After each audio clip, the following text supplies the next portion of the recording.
Baik Bapak Ibu Saudara, pagi ini saya akan sharing berbagi dengan saudara semua satu pengajaran firman Tuhan yang pagi ini saya berikan judul Perjalanan Bangsa Israel Menuju Tanah Kanaan. Langsung saja kita baca ayatnya ya. Keluaran pasal yang ke-14 kita baca bergantian. Saya baca ayat 1, Anda 2, nanti ayat yang keempat sama-sama kita baca ya. Baik.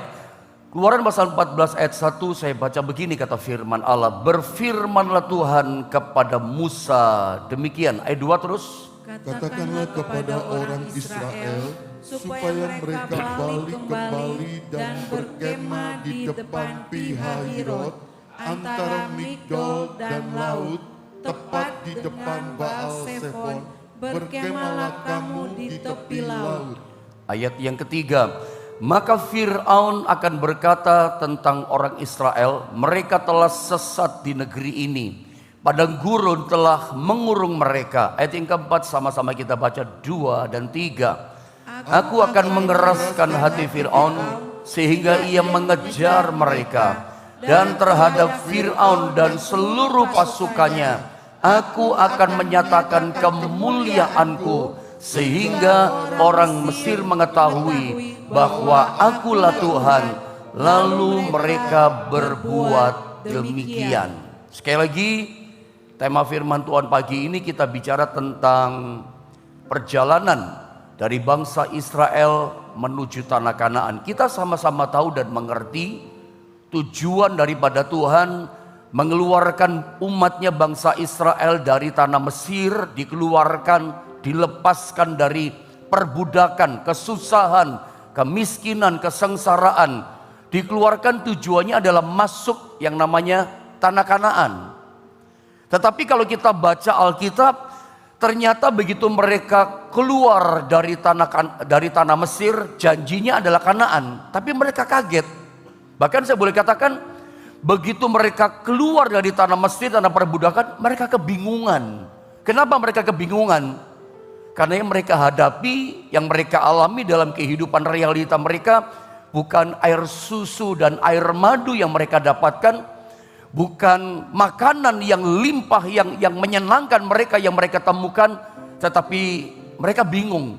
Janjinya adalah Kanaan, janjinya adalah berkat, janjinya adalah air madu dan air susu yang limpah. Itulah berkat-berkat tanah Kanaan. Tapi mereka kebingungan. Begitu mereka jalan ternyata padang gurun Tuhan bawanya. Mereka kebingungan. Makanya pagi hari ini lagi-lagi saya katakan, saya ingin menanamkan, memberikan kepada saudara pagi ini satu perspektif yang baru dalam kehidupan kita. Bagaimana cara kita memandang kehidupan ini. Bagaimana caranya kita memandang segala macam persoalan, segala macam kesulitan, cara pandang kita bagaimana. Sebab kalau cara pandang perspektif kita salah memandang kehidupan, saya pastikan gini, Anda akan menjadi kebingungan ikut Tuhan seperti bangsa Israel. Mereka kebingungan ikuti jalannya dan rencana Tuhan. Kenapa? Nggak ngerti jalan Tuhan, tidak mengerti rencana Tuhan, perspektif cara kerja Tuhan mereka nggak paham. Makanya bingung, makanya mereka ngomel di padang gurun itu. Mereka bersungut-sungut, mereka nggak terima. Pemberontakan terjadi. Berontak kepada Musa sama dengan berontak kepada Tuhan. Kenapa ada pemberontakan? Nggak ngerti cara kerja Tuhan. Perspektifnya memandang masalah hidup ini nggak tahu. Bingung mereka. Makanya sebagian besar mereka gagal mengalami tanah Kanaan. Janji Tuhan tidak terjadi. Saudara, ketika kita bicara yang namanya padang gurun, kita pahamlah. Bicara padang gurun, bicara kesulitan hidup. Bicara padang gurun, bicara pergumulan, bicara penderitaan. Nah, orang percaya maksud saya, atau siapa saja, orang itu ketika menghadapi kesulitan, itu punya cara yang berbeda-beda mengatasi kesulitannya. Orang ketika menghadapi persoalan yang berat, persoalan yang ringan, itu punya respon masing-masing yang berlainan. Ada orang saudara yang begitu dia hadapi masalah, hadapi kesulitan, ketika dia merasa terjepit, dia makin terpuruk dan dia gak bikin apa-apa. Karena dia merasa gini, aku udah terjepit kok, aku udah berdaya, aku tidak bisa bikin apa-apa. Akhirnya hidupannya semakin turun dan terjun bebas hidupnya. Dia cuma berdiam diri saja, merasa gini, memang aku udah bisa apa-apa. Tapi ada orang percaya, orang beriman, ketika dia hadapi masalah, dia hantam kesulitan, justru kesulitan yang menjepit dia itu, penderitaan yang sedang dia hadapi itu menjadi satu lecutan buat dia untuk dia naik lebih tinggi. Setiap kesulitan yang dia hadapi, cara pandangnya beda, cara dia mengatasi masalahnya lain. Justru kesulitan, tantangan, persoalan itu menjadi satu lecutan untuk dia semakin menerobos maju ke depan. Yang tidak baik dia perbaiki, semuanya menjadi baik. Beda-beda loh cara orang menghadapi masalah. Responnya lain-lain. Bagaimana dengan Anda pagi ini? Bagaimana dengan kehidupan kita, cara pandang kita, respon kita ketika kita menghadapi masalah? Nah, dalam ayat ini menarik. Di ayat yang kedua mungkin saya baca sedikit, lalu kita masuk pada poin-poin berikutnya ya. Coba saya mau tunjukkan ayat 1 dan 2 saja. Berfirmanlah Tuhan kepada Musa demikian. Perhatikan ayat yang kedua. Tuhan ngomong gini sama Musa, instruksi kepada bangsa Israel. Katakanlah kepada orang Israel, umat Allah, supaya mereka balik kembali. Saya ingin Anda perhatikan frase kata yang berkata mereka balik kembali dan berkemah di depan Pihahirot antara Migdol dan laut, tepat di depan Baal Zefon berkewalah kamu di tepi laut. Perhatikan frase kata, Tuhan katakan suruh mereka balik kembali. Kata balik kembali berarti sebetulnya mereka sudah maju, sudah melewati Pihahirot, udah lewat. Pihahirot saya suka ajarkan sama saudara, ini satu tempat yang sebetulnya tidak baik kondisinya buat bangsa Israel. Kalau sampai mereka diam tinggal di Pihahirot, itu bahaya. Pihahirot buat bangsa Israel saat itu dalam kasus ini bukan satu tempat yang strategis, bukan satu tempat yang membuat mereka bisa istirahat dengan nyaman. Itu tempat bahaya buat mereka. Kenapa bahaya? Sebab di depan mereka laut Teberau, nggak bisa bikin apa-apa. Kanan kiri mereka gunung dan padang gurun, padang pasir. Dan ini bahayanya, di belakang mereka sedang mengejar tentara Fir'aun dan tentaranya yang jumlahnya begitu banyak. Yang tambah menit, tambah detik, tambah dekat. Itu nanti kalau sudah dekat sama mereka, apa yang terjadi? Fir'aun dan tentaranya akan begitu sangat mudah menghabisi, membinasakan, membunuh kumpulan umat Israel yang hampir 2-3 juta orang jumlahnya. Makanya saya ulang sekali lagi, Pihahirot bukan satu tempat yang strategis, bukan tempat yang nyaman, tempat yang tidak baik dan berbahaya. Mereka sudah lewati krisis itu. Mereka sudah melewati tempat yang tidak strategis, udah maju mereka. Tiba-tiba Tuhan kasih komando. Tiba-tiba firman Tuhan datang kasih instruksi, Musa katakan kepada umat Israel supaya mereka, perhatikan frase kata ini, balik kembali dan berkemah di depan Pihahirot. Saudara, apa yang kita pelajari di sini? Saya mau tunjukkan satu perspektif cara kerja Tuhan. Supaya apa? Supaya Anda nggak bingung. Itu loh maksud saya. Supaya Anda nggak ngomel. Supaya Anda tidak tawar hati. Supaya tidak pecah iman saudara. Supaya saudara bisa ikuti Tuhan dengan apa? Dengan sungguh-sungguh percaya. Terbukti dalam ayat ini mereka kebingungan. Tapi kalau kita baca turun ke bawah, Tuhan berkata, jangan takut, gak usah bingung. Aku yang berperang ganti kamu. Ayat 13, 14, 15. Nanti Mesir yang kamu lihat sekarang, nanti kamu nggak akan lihat lagi. Tuhan tumpas mereka. Dan itu terjadi loh saudara ya. Dari sini kita belajar bahwa kadangkala Tuhan bawa kita itu, ini seperti apa ya, balik kembali ya. Udah melewati, udah maju kok. Ditarik mundur lagi, suruh balik lagi. Kadang-kadang cara Tuhan aneh ya. Atau begini saya katakan, kadang-kadang cara Tuhan ini membawa kita mengalami Kanaan, membawa kita mengalami kemajuan, kehidupan, keberhasilan. Kadang-kala kita itu dibawa dulu di tempat yang namanya padang gurun. Kita dibawa di satu tempat yang namanya terjepit di Pihahirot. Siapa yang perintahkan, yang suruh mereka kembali mundur ke Pihahirot? Jawabannya siapa? Tuhan yang menyuruh mereka.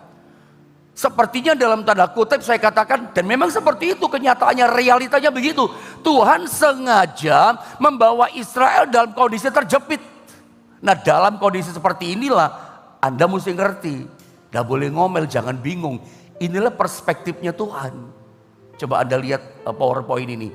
Semua orang, termasuk saya dan Anda, kita semua merindukan dan mengupayakan namanya kemajuan. Gak ada orang namanya mundur. Orang itu menghindari terjadinya kemunduran. Orang maunya semakin hari semakin naik. Orang menghindari dan tidak mau yang namanya mengalami penurunan, turun. Saya percaya harapan kita, kerinduan kita, yang kita rindukan tahun 2023 ini ya, kita semakin naik. Pekerjaan naik, omset naik, proyek, job, semua rezeki naik. Kita nggak mau mundur, kita nggak mau yang mengalami namanya penurunan.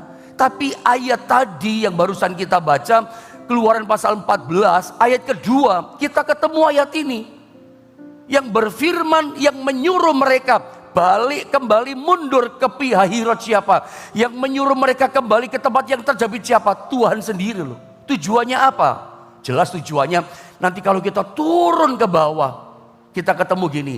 Ketika laut Taberot terbelah jadi dua, Israel jalan di tanah yang kering dan mereka selamat di ujung seberang sana. Musa turunkan tongkat, sementara Firaun dan tentaranya semua sudah mengejar di tengah laut Taberot. Diturunkan tongkat, itu laut tertutup, blak, semuanya mati. Betul kata Tuhan, yang kamu lihat musuh besarmu, akar masalahmu, kamu tidak akan lihat lagi. Ditumpas, ditenggelamkan sampai tidak kelihatan lagi. Dengan cara bagaimana? Ditarik mundur. Dengan cara bagaimana? Sengaja di bawah Tuhan terjepit. Kadang-kadang kita bingung. Pada waktu kita mengalami kondisi terjepit, seringkali respon kita apa? Nggak terima kita. Daging kita berontak. Udah setia, udah ikut Tuhan, kok gini? Ini orang yang kebingungan. Ini orang yang tidak punya cara pandang perspektif Tuhan. Makanya saya mau tunjukkan sama saudara supaya Anda gak bingung. Ingat ya, Tuhan ingatkan saya satu ayat yang sering saya ajarkan, Yesaya pasal 55 ayat 8 dan 9. Saya mau ingatkan pagi ini. Ingat baik-baik Bapak Ibu Saudara, jalan kita sama jalan Tuhan berbeda. Planning rencana hidup kita, planning rencana kerja kita dengan rencana kerja Tuhan lain. Perspektifnya kita beda. Prinsip-prinsip hidup kita sama Tuhan berlainan, tidak sama. Mari kita baca ayat ini sama-sama ya. Ada kelihatan ya. Yesaya pasal 55 ayat 8 dan 9. Ayat ini penting. Ini pesan Tuhan buat kita. Supaya Anda gak bingung jalan ikut Tuhan. Mari kita lihat. Sama-sama kita baca. 2 dan 3. Sebab rancanganku bukanlah rancanganmu. Dan jalanmu bukanlah jalanku. Demikianlah firman Tuhan, seperti tingginya langit dari bumi, demikianlah tingginya jalanku dari jalanmu dan rancanganku dari rancangan. Baik, ayat ini pesan penting buat kita di tahun baru 2023. Ingat, Tuhan pesan gini sama kita, jalan kita sama jalannya Tuhan tidak sama. Rencana planning hidup kita sama rencananya Tuhan tidak sama, beda jauh. Makanya saya mau katakan pagi ini, dengarkan baik-baik pada titik bagian ini. Dengarkan baik-baik kalimat-kalimat saya. Karena kita ngerti pesan Tuhan, jalan kita tidak sama dengan jalan Tuhan. Prinsip kita, rancangan kita, planning kita berbeda dengan planning Tuhan. Makanya jangan pertahankan jalanmu. Itu penting loh. Jangan pertahankan prinsipmu. Jangan pertahankan idealismemu. Anda merasa gini, ini yang ideal, ini yang benar planningnya. Jangan itu dipertahankan. Nanti menurut saya Anda akan kebentur tembok yang tebal. Nanti yang hancur kita, yang kecewa kita, yang tawar hati kita, yang rugi kita. Kenapa kita rugi pendeta? Kita mempertahankan idealnya kita. prinsip kita. Padahal Alkitab katakan jalannya Tuhan, rancangannya Tuhan tidak sama dengan jalan rancangan kita. Yang kita pertahankan bukan idealismenya kita. Jalannya Tuhan yang kita ikuti. Jalan kita bisa salah loh, kata Amsal. Kita pikir benar, ujungnya kita hancur. Kita terbatas. Tuhan gak terbatas rancangannya. Dan rancangan Tuhan yang terbaik buat kita. Damai sejahtera, hari depan yang penuh pengharapan diberikan. Ikuti rancangannya Tuhan. Harusnya urusan jalan kehidupan, urusan prinsip, urusan planning rencana. Kita yang adjust sama Tuhan. Kita yang menyesuaikan. Anda bisa ngerti maksud saya ya? Jangan suruh Tuhan mengikuti jalan kita, menyesuaikan kita. Tuhan itu rancangannya sampai kapanpun yang the best buat kita. Cuman seringkali kita itu ngikutin jalan Tuhan bingung-bingung. Kita ikuti rencana Tuhan di tengah jalan kita seringkali mogok. Kita ngomel. Yang kita mau adalah maju. Yang kita mau ngalami terobosan. Yang kita mau ngalami lompatan yang hebat pelipat gandaan. Di tengah jalan mungkin Tuhan bawa kita di Pihahirot, terjepit, kok tertutup ya, kok nggak nyaman, kok situasi bahaya. Yang Anda lihat Firaun dan tentaranya, yang Anda lihat masalah yang datang tambah besar, kok nggak selesai ya, kok bukan tambah ringan, kok tambah kayak gini di tengah jalan. Kadangkala dalam situasi seperti ini kita bingung, seperti umat Allah di padang gurun mereka kebingungan.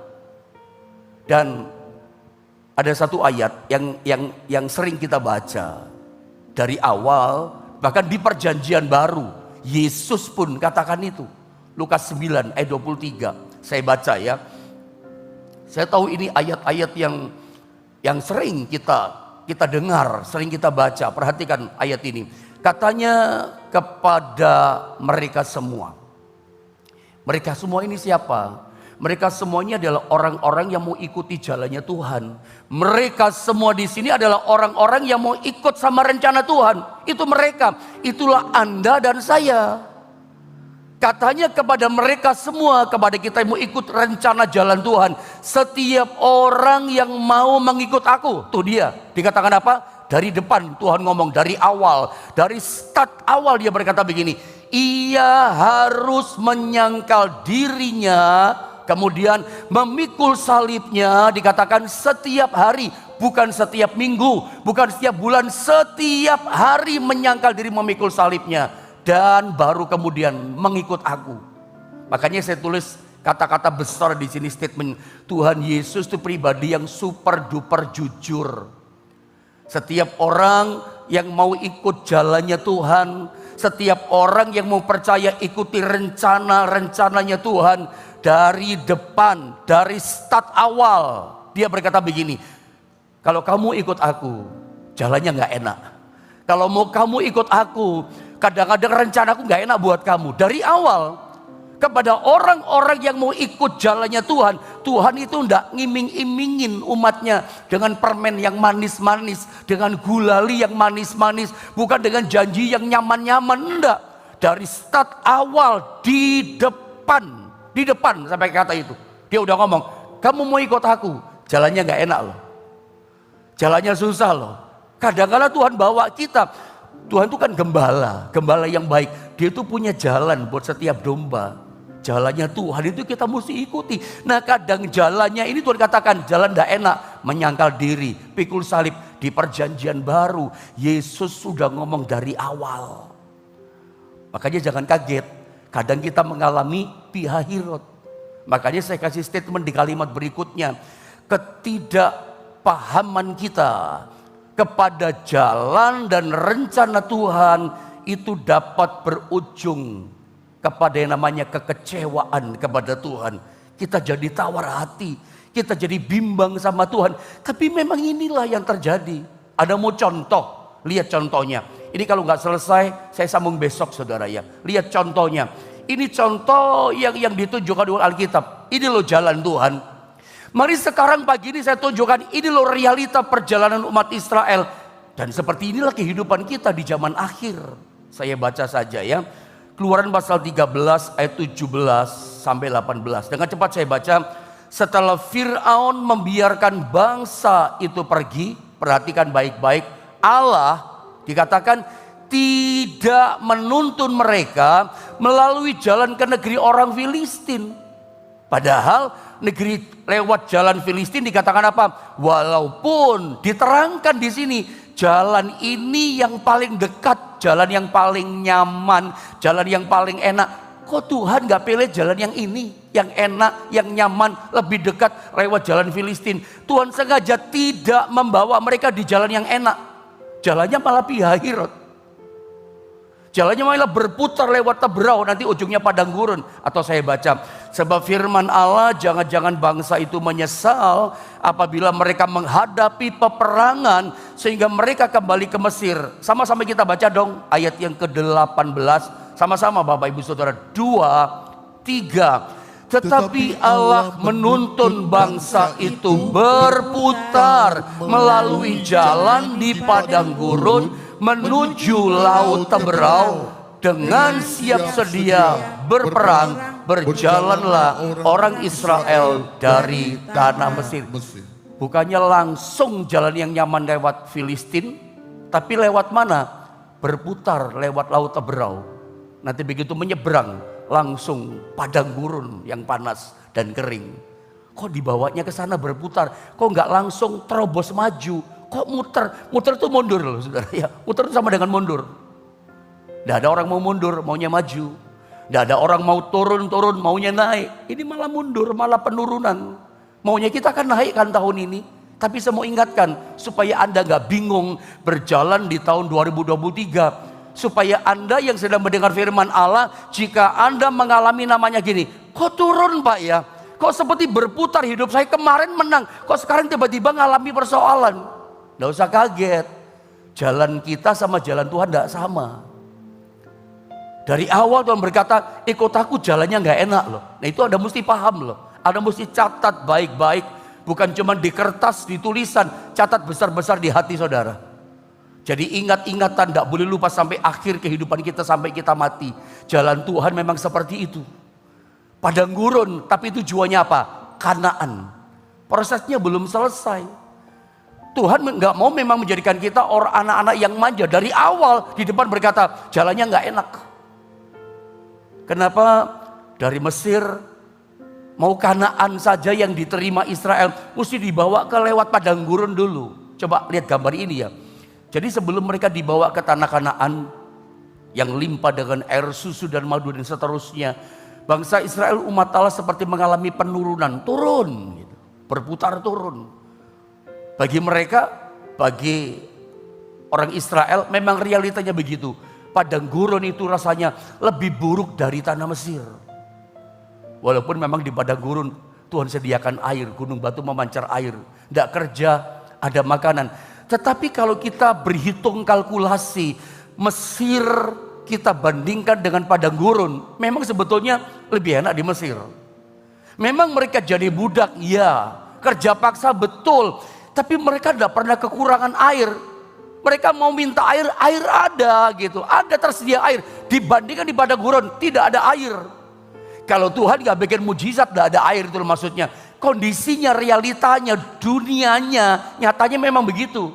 Israel sama dengan kita berpikir enakan di Mesir. Coba kita lihat gambaran ayat ini, saya baca dengan cepat ya, supaya Anda paham maksudnya. Lihat ayat ini dikatakan begini.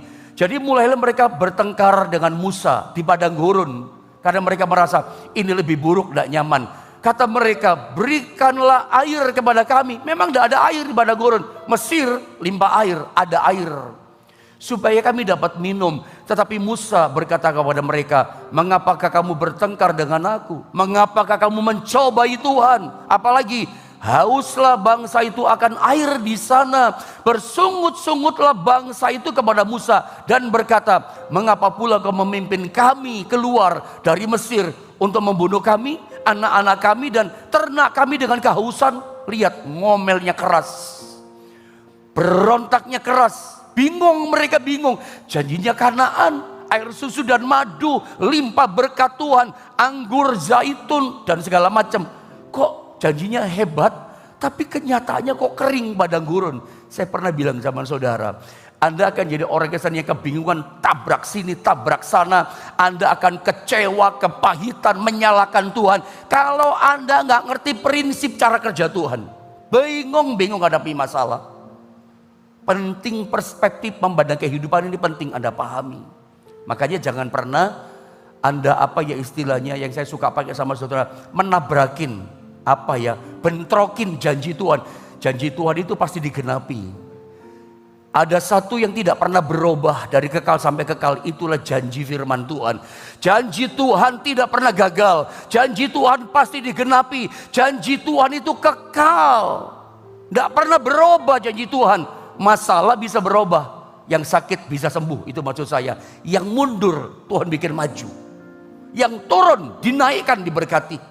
Masalah yang kita hadapi di depan kita itu Tuhan bisa robah.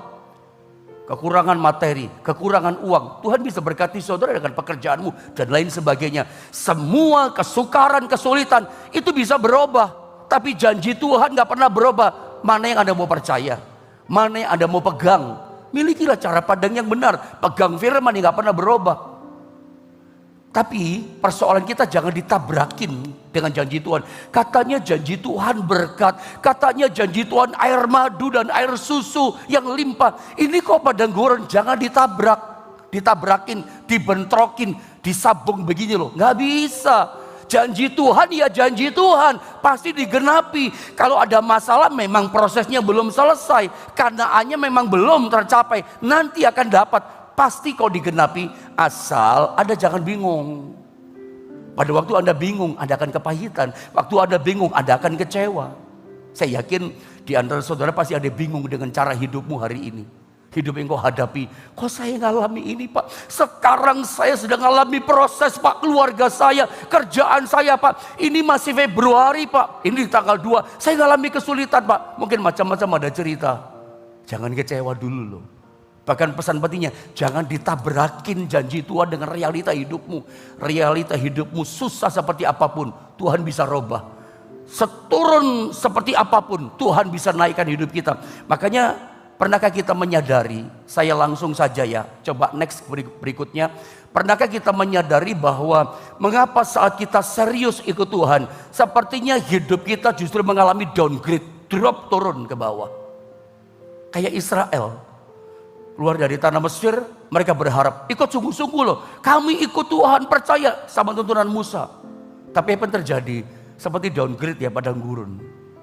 Saya katakan tadi, dibandingkan Mesir, bagi mereka enak Mesir. Ada mentimun, ada bawang peri, ada bawang merah, ada apa lagi? Ada ikan katanya. Dan segala macam.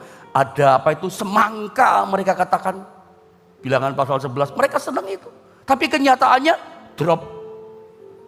Pernahkah Anda menyadari itu? Bahwa pada saat kita serius ikut Tuhan, kadang-kadang kita alami seperti ini, downgrade saudara. Nah hari ini, saya mau bawa saudara pada kalimat ini. Cara Tuhan membawa kita itu naik dan semakin naik ngalami kanaan kita. Dengan membawa kita terlebih dahulu yang namanya apa? Berputar, bahkan turun. Anda lihat seorang anak main trampolin ini. Semakin keras dia turunnya, semakin keras dia naiknya ke atas. Atau satu pelajaran firman yang saya pernah lepaskan sama saudara. Untuk membawa kita melesat maju ke depan mengalami terobosan di tahun ini. Seringkali Tuhan bawa kita tarik mundur seperti anak panah.